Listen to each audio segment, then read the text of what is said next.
আয়াতে কারিমার মধ্যে আল্লাহ পাক রব্বুল আলামিন বলেন, ইয়া আইয়ুহাল্লাযীনা আমানু, হে ঈমানদারগণ, ও হে ঈমানদারগণ, তুবু ইলাল্লাহ, আল্লাহ পাকের কাছে তওবা করো। কেমন তওবা? তাওবাতান নাসুহা। আল্লাহ পাকের কাছে আল্লাহ তাআলা ঈমানদারদেরকে বললেন যে আমি আল্লাহ তাআলার কাছে তোমরা তওবা করো। তওবা কবুল হয় না চার সময়। কয় সময়? তওবা মানে আল্লাহ পাকের কাছে ক্ষমা চাওয়া। তুবু ইলাল্লাহ তাওবাতান নাসুহা মানে এমনভাবে ক্ষমা চাওয়া যে আগামীতে যেই গুনাহের জন্য আমি ক্ষমা চাইতেছি এই গুনার জিন্দেগিতে কোনোদিন করব না। অর্থাৎ অসৎ কাজ থেকে ফিরিয়ে সৎ কাজের দিকে আমি মনোনিবেশ হলাম। অর্থাৎ আজ থেকে আর গুনাহের কাজ করব না, নেকের কাজ ছাড়ব না। যে সমস্ত গুনাহগুলো হয়েছে সেই সমস্ত গুনাহ থেকে আল্লাহ পাকের কাছে নিজেকে আসামি মনে করে যে আমি তো গুনাহগার, আমি আসামি, আমি গুনাহগার। আল্লাহ আপনি রহিম, রহমান, গফুর ও গফফার। আমি গুনাহগার, আমার গুনার কোনো শেষ নাই। আর আল্লাহ পাক রহিম ও রহমান, যার দয়া করুণার কোনো শেষ নাই। গফুর ও গফফার, যিনি মানুষকে কি করেন? ক্ষমা করে দেন। তো গুনাহ থেকে আল্লাহ পাকের কাছে ক্ষমা চাওয়া, এটার নামই হলো তওবা। তুবু ইলাল্লাহ, আল্লাহ পাকের কাছে আমাদেরকে তওবা করতে হবে। তবে আমাদেরকে মনে রাখতে হবে চার সময় তওবা কবুল হয় না। কয় সময়? চারটি সময় মানুষের তওবা আল্লাহ পাক রব্বুল আলামিন কবুল করেন না। অর্থাৎ মানুষের তওবার ডাক আল্লাহ পাকের কান পর্যন্ত পৌঁছে না। আল্লাহ পাক শুনিয়াও না শোনার ভান করে বসে থাকে। চারটা সময় কখন? মৃত্যুর গড়গড়া মানুষের মাঝে চলে আসে যখন, দুনিয়াতে থাকার সময় শেষ, 60-70 বছরের জিন্দেগি শেষ হয়ে গেল আমার, এখন মৃত্যুবরণ করব। বিছানায় শুয়ে পড়েছে, একেবারে কয়েকদিন যাবৎ অসুস্থ, মৃত্যুর গড়গড়া আমার উঠে গিয়েছে, মালাকুল মউত আসবে আসবে। এমন পূর্ব মুহূর্তে কোনো ব্যক্তি যদি তওবা করে, এই তওবা কবুল হবে না। সারা জিন্দেগি ভর অকাম কুকাম করে মৃত্যুর পূর্ব মুহূর্তে ইমাম সাহেবের কাছে আসলেন, আসার পরে বললেন আমার বাবারে একটু তওবা তিল্লা পড়ায়া দেন। মৃত্যুর গড়গড়া এখন উঠছে, এখন আর কোনো উপায় নাই। বিলাই মাঝে মাঝে গাছে চড়ে কখন? বিপদে পড়ে যখন। মানুষও বিপদে পড়ে যখন, যে এখন যাবো এখন কবরের ভেতর পা আমার সব চলে গেছে, এখন ইমাম সাহেবের ডাক তওবাটা পড়িয়ে দিক। এই তওবা পড়ানোর দ্বারা কোনো কাজ হবে না। যখন গায়ে শক্তি ছিল, চাপায় মানে বল ছিল, তখন আপনি কোথায় ছিলেন? তখন আপনার তওবা কোথায় ছিল? এখন দুনিয়ার থেকে বিদায় নেবেন, এই তওবা আল্লাহ পাক শোনার পরেও না শোনার ভান করে বসে রবেন যে তোমার দুনিয়ার থেকে বিদায়ের ঘন্টা বাজিয়ে গেছে, এখন আর তওবা করে কোনো লাভ নাই। তো মৃত্যুর গড়গড়া যখন এসে যাবে, এর পূর্বেই আমাকে আপনাকে তওবা করে ফিরে আসতে হবে। তওবা মানে ফিরে আসা, গুনাহ থেকে ফিরে আসা, জাহান্নামের পথ থেকে ফিরিয়ে জান্নাতের পথে আসা। আবার আর এক সময় তওবা কবুল হবে না, যখন পশ্চিম দিগন্তে সূর্যের আবির্ভাব ঘটবে সকালবেলা। এখন সূর্যের আবির্ভাব সকালবেলা কোন দিগন্তে? পূর্ব দিগন্তে। এমন একটা সময় চলে আসবে, এমন একটা দিন আমাদের মাঝে চলে আসবে, এমন একটা দিন এ ধরাতে আগমন করবে, যেই দিনে পূর্ব দিগন্তে সূর্যের আবির্ভাব ঘটবে না। সেদিন আশ্চর্য হয়ে যাবে সবাই। পশ্চিম দিক থেকে পশ্চিম দিকেই ডুববে আগের দিন, পরের দিন সুবহে সাদিকের পরে আবার পশ্চিম দিক থেকেই সূর্য উদিত হয়ে যাবে, অর্থাৎ কিয়ামতের দিন। এ দৃশ্য দেখে সবাই তওবাতিল্লাহ করতে থাকবে আল্লাহ পাকের কাছে। আল্লাহ বলে যে আজকের তওবা আমার কান পর্যন্ত পৌঁছবে না, কারণ আজকে দুনিয়া ধ্বংসের দিন, আজকে আপনার আমার ধ্বংসের দিন, আজকে সমস্ত সৃষ্টির ধ্বংসের দিন। আজকে কার তওবা কবুল করা হবে? তৃতীয় নাম্বার, তওবা কবুল করা হবে না কখন? মানে মহা বিপদে পড়বেন যখন। নৌকার ভিতরে আপনি চলেছেন, পদ্মা নদী পার হবেন, যমুনা নদী পার হয়ে মাদারীগঞ্জ যাবেন, জামালপুরে যাবেন, তো প্রতিমধ্যে তুফান এসেছে, নৌকা ডুবে গেল, বাঁচার আর কোনো পথ নাই। এবার আপনি বললেন যে আল্লাহ তওবা করলাম, জিন্দেগিতে আর গুনাহ করব না। এই তওবা আল্লাহ পাক শুনবে না, এই সময় তওবা কবুল হবে না, কারণ এখন আপনার বাঁচার আর কোনো রাস্তা নাই, মহা বিপদে পড়েছেন আপনি। এই সময় তওবা কবুল হবে না। এই সময় ফেরাউন যে খোদা বলে নিজেকে দাবি করেছিল, যে আমি খোদা, আমার চাইতে বড় খোদা আর কে, সব হুদা, আর আমি নিজেই খোদা। ফেরাউনের এত পাওয়ার, এত শক্তিশালী, এত সেনাবাহিনী ছিল যা তার, অতীতে এত শক্তিশালী বাদশাহ ছিল না, আগামীতে এত শক্তিশালী বাদশাহ আর আসবেও না। ফেরাউন এত বড় বাদশাহ, মানে নিজেকে খোদা বলে দাবি তো করেছে, যারা তাকে খোদা বলে মানেনি তাদের সবাইকে সে আগুনের উত্তপ্ত তেলের মধ্যে চুবড়ায় চুবড়ায় মেরেছে। আল্লাহ পাক রব্বুল আলামিন, ফেরাউন খুব ইবাদত বন্দি করত। ফেরাউনের জিন্দেগিতে কোনোদিন অসুখ হয়নি, মানে জ্বর সর্দি পর্যন্ত কোনোদিন হয়নি ফেরাউনের। এজন্য আমাদের মাঝে অনেকের অসুখ বিসুখ না হলে লোকজন বলে কি রে তুই কি ফেরাউন নাকি, তোর তো অসুখ বিসুখ হয় না। ফেরাউনের জিন্দেগিতে কোনো অসুখ বিসুখ হয়নি। তার পিছনে একটা কারণ ছিল, কারণটা বলবো, ওই আমল যদি আজও কোনো ব্যক্তি করে তাহলে তারও কোনোদিন অসুখ বিসুখ হবে না।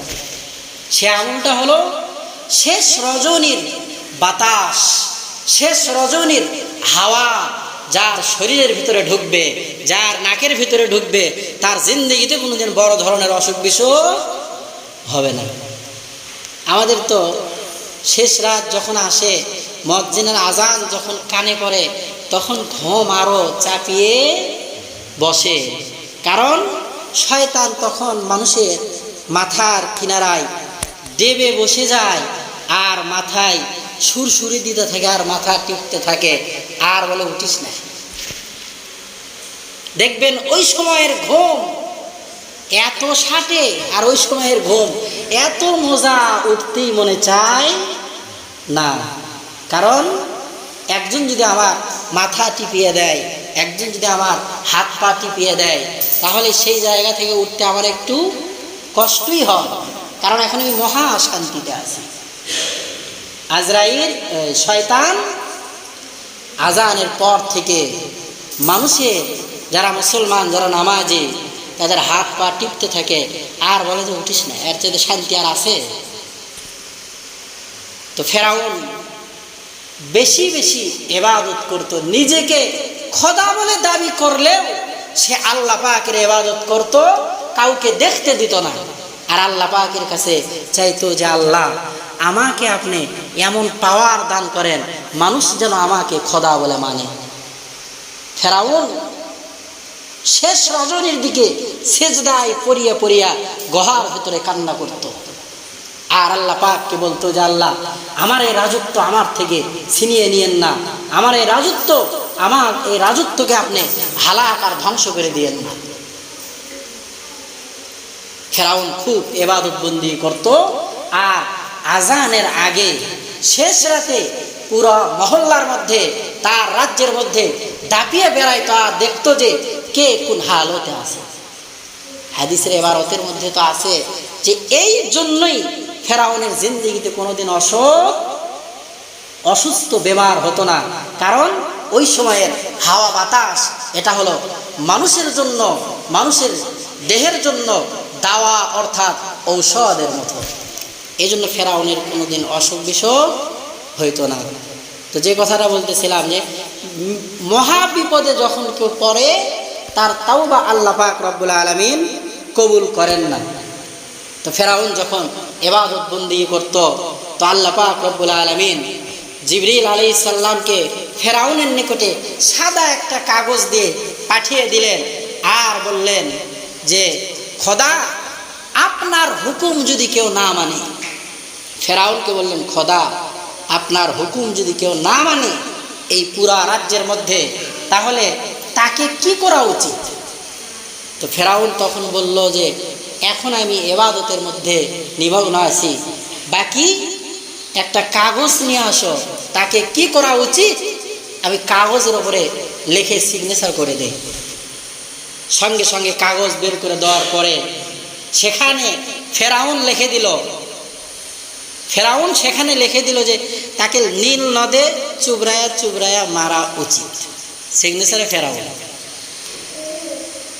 তো আল্লাহ পাক রব্বুল আলামিন জায়গা মতো ফেরাউনের সাদা কাগজের উপরে দস্তখত সিগনেচার জায়গা মতো ফেরাউনকে দেখিয়ে দিয়েছে। মূসা আলাইহিস সালামকে ফেরাউন যখন মারার জন্য জুলুম অন্যায় অবিচার, তো বনি ইসরাইলের উপরে ফেরাউন কম করেনি, কারণ বনি ইসরাইল একটু গরিব ছিল আর ফেরাউনের রাজত্ব, এদের টাকা পয়সা, এরপরে ক্ষমতার কোনো অভাব ছিল না। মূসা আলাইহিস সালামকে মারার জন্য ধাওয়া করেছে। তো মূসা আলাইহিস সালাম নীল নদের সামনে গিয়ে লাঠি দ্বারা আঘাত করার সঙ্গে সঙ্গে 12টা গোত্রের জন্য, 12টা কবিলার জন্য 12টা রাস্তা আল্লাহ পাক রব্বুল আলামিন খুলে দিয়েছে। গত সপ্তাহে এখান থেকে ভিন্ন দিকে ঢুকে গিয়েছিলাম যে নীল নদ, আল্লাহ পাকের হাবিব যখন সিদরাতুল মুনতাহাতে গেলেন, মানে শেষ সীমানা, আসমানের শেষ সীমানায় যখন গেলেন, তো দেখলেন যে সিদরাতুল মুনতাহার কিনারা থেকে, সিদরাতুল মুনতাহা মানে শেষ সীমানায় একটা বড়ই গাছ। কিসের গাছ? বড়ির গাছ। বড়ই গাছ, যেই গাছের বড়িগুলো মানে ডেরামের চাইতেও বড় বড়। তো এই গাছের তলদেশ থেকে 4টা নদী আল্লাহ পাক রব্বুল আলামিন প্রবাহ করেছে।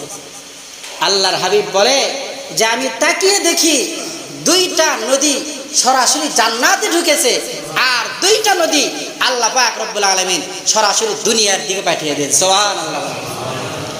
একটা হলো নীল নদী, নীল নদ মিশরে, আর একটা হলো দজলা নদী ইরাকের মধ্যে। তাহলে 2টা নদী সরাসরি আসমান থেকে জমিনে এসেছে। 1 নম্বরে নীল নদী, কি নদী? দ্বিতীয় নাম্বার দজলা নদী ইরাকের। আর নীল নদীর আসল নাম হলো কুলজুম নদী। এই নদীর পানি হলো নীল, এজন্য এই নদীকে বলা হয় নীল নদী। তো যাই হোক, তাওবা করতে হবে আল্লাহ পাকের কাছে, তবে বিপদের সময় আল্লাহ পাক তাওবা কবুল করেন না। ফেরাউন আল্লাহ পাকের নবী মূসা আলাইহিস সালাম যখন নীল নদী পার হয়ে চলে গেলে, তো ফেরাউন এবার দেখলো খুব সুন্দর রাস্তা, মূসাকে ধাওয়া করি। ফেরাউন যখন নীল নদীর মাঝখানে, সঙ্গে সঙ্গে আল্লাহ পাকের অর্ডার, মূসা আলাইহিস সালাম নীল নদী পার হয়ে চলে গিয়েছে। আল্লাহ পাকের অর্ডার, নদী তুমি আগে যেরকম ছিলে আবার সেরকম হয়ে যাও। সবাই এবার নীল নদের মাঝখানে, ফেরাউনের অনুসারী সব। ফেরাউন এবার নীল নদের ভিতরে হাবুডুবু খায় আর মুখের, ওই সময় ফেরাউন তওবা করতেছে, আল্লাহ ঈমান আনলাম আপনার উপরে, ঈমান আনলাম মূসার উপরে, ঈমান আনলাম হারুনের খোদার উপরে, মানে যা যা কওয়া দরকার। আল্লাহ বলে সঙ্গে সঙ্গে যে মূসা আমি তোমাকে ভিন্নভাবে, ফেরাউন তোমাকে আমি ভিন্নভাবে মারতে পারতাম, কিন্তু আজকে তোমার কথা অনুযায়ী নীল নদের ভেতরে তোমাকে চুবড়ায় চুবড়ায় এজন্যই মারলাম যে তুমি সেই দিন গুহার ভেতরে তোমার একজন রাজ্যের মানুষ ভেবে আমার ফেরেশতা জিবরাইলের কাছে তুমি দস্তখত দিয়েছিলে যে যে তার খোদার হুকুম মানে না তাকে নীল নদে চুবড়ায় চুবড়ায় মারা দরকার। আমি তোমার খোদা, আমি তোমার সৃষ্টিকর্তা, দুনিয়ার সব কিছুর সৃষ্টি আমি রব করেছি, তোমাকে আমি রব খাওয়াই, আমি রব পড়াই, কিন্তু আমি রবের হুকুম তুমি অমান্য করার কারণে আজকে তোমার কথা অনুযায়ী নীল নদের ভেতরে তোমাকে এই পানি আর কাদো খাওয়ায়া চুবড়ায় চুবড়ায় তোমার খোদাই খাহেসকে আমি রব্বুল আলামিন মাটির সঙ্গে মিশিয়ে দিলাম। আরে কোথাও মনে রেখো যে তোমাকে আমি রব। ফেরাউন এমন এমন মৃত্যু আল্লাহ পাক রব্বুল আলামিন দিয়েছে যে মাছেও খায় না ফেরাউনকে, পানিও গ্রাস করে না, মাটিও খেয়ে ফেলে না। ফেরাউনকে আল্লাহ পাক রব্বুল আলামিন নিদর্শন হিসাবে দুনিয়াতে এখনো রেখেছেন মিশরের মধ্যে, ছুটকি হয়ে আছে। যত মমি আছে, যত মৃতদেহ আরো আশেপাশে ওই জাদুঘরে আছে, সবটিতেই কোনো না কোনো মেডিসিন দিয়ে রাখা হয়েছে। একমাত্র একটাই লাশ, ফেরাউনের লাশ, যেটা কোনো মেডিসিন ছাড়া একেবারেই আল্লাহ পাক রব্বুল আলামিন অলৌকিকভাবে ফেরাউনের লাশ একবার সুটকি বানিয়ে রাখছে, কিয়ামত পর্যন্ত থাকবে। আর আল্লাহ পাক রব্বুল আলামিন জানিয়ে দিলেন যে যারাই নিজেকে খোদা বলে দাবি করবে তারা ফেরাউনকে দেখে শিক্ষা গ্রহণ করো, না হলে ফেরাউনের মতো অবস্থা বড় খারাপ হয়ে যাবে। খালেক একমাত্র আমি রব, সৃষ্টিকর্তা আমি একমাত্র, আমি রব, খোদা আমি আল্লাহ তাআলা, ভিন্ন কেউ খোদা হতে পারে না। এত বড় পাওয়ার ফেরাউনের। তো নীল নদে যখন বিপদে মহা বিপদে পড়েছে, ওই সময় তাওবা কবুল হয়নি। ভাইও যে আয়াতে কারিমা তেলাওয়াত করেছিলাম, ইয়া আইয়ুহাল্লাযীনা আমানু, ওহে ঈমানদারগণ, তুবু ইলাল্লাহ, আল্লাহ পাকের কাছে তওবা করো, তাওবাতুন নাসুহা। তওবা কবুল হয় না কখন? মৃত্যুর গড়গড়া চলে আসে যখন। তওবা কবুল হয় না কখন? পশ্চিম দিক থেকে সূর্যের আবির্ভাব হবে যখন। তওবা কবুল হয় না কখন? মহা বিপদে পড়বেন যখন। আবার তওবা কবুল হবে না তাদেরও যারা দাজ্জালের হাতে নিজের ঈমানকে বিসর্জন দিয়ে দিবে। দাজ্জালের এমন পাওয়ার হবে, এক হাতে থাকবে জান্নাত আর এক হাতে থাকবে জাহান্নাম। এমন পাওয়ার হবে যে আমার এই হাতে জান্নাত, এই হাতে জাহান্নাম। যাদের ঈমান দুর্বল তারা সেখানেই ঈমান হারা হয়ে মৃত্যুবরণ করবে, সঙ্গে সঙ্গে আল্লাহ পাকের জাহান্নামে চলে যাবে। আসুন আমরা তাওবা করি, আর ঈমান যেন আমাদের ঈমান যেন সবসময় পাকা পোক্ত থাকে, এই চেষ্টা করি। আল্লাহ পাক রব্বুল আলামিন আমাদের সবাইকে পাক্কা কামেল মুমিন ঈমানদার হিসেবে কবরের বাড়িতে যাওয়ার মতো তৌফিক দান করেন।